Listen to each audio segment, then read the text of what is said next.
त्याचे 2020 मध्ये त्याचे वडील वारले होते. तो पंडितकडे गेला, त्याची पत्रिका दाखवला, कुंडली दाखवायला. त्याला पंडितने सांगितले की तुझे वडील हे चुकीच्या दिवशी वारलेत, चुकीच्या नक्षत्रामध्ये वारले ते. त्याला खूप अमाऊंटची, एक महागड्या अमाऊंटची पूजा सांगितली होती. खूप लाईफमध्ये त्यानंतर त्याची मम्मी आजारी पडली, त्याच्यानंतर back to back health issues झाले, म्हणजे नाही का, प्रॉब्लेम्स खूप आलेत नाही का. म्हणजे आणि तो घाबरून गेला की आताच वडील वारले ते आणि हे माझ्या लाईफमध्ये असं काय झालेत.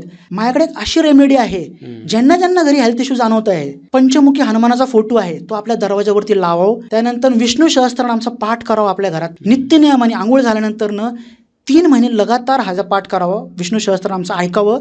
आणि हनुमान चालिसा जी आहे ती 21 दिवसाचा संकल्प करून रोज 21 वेळा 21 दिवसाचा संकल्प करून ती ऐकली आणि पंचमुखी हनुमानाच्या देवाच्या समोर जर दिवा लावून जर ऐकली तर ह्याचा उत्तम फळ तुम्हाला भेटतं. जसं त्या क्लायंटला मी ही सेम रेमेडी दिली होती आणि त्याला विदिन 1 मंथ त्यांनी मला एवढा भारी रिस्पॉन्स सांगितला की त्याच्या लाईफमध्ये 360, जिथं त्याचे हॉस्पिटल बॅक टू बॅक त्याचे एक्सपेन्सेस वाढले गेले होते, त्याला अक्षरशः लोन घ्यायला लागलं होतं लोकांकडनं, तर त्याच्या लाईफचे सगळे संकट दूर झाले ते.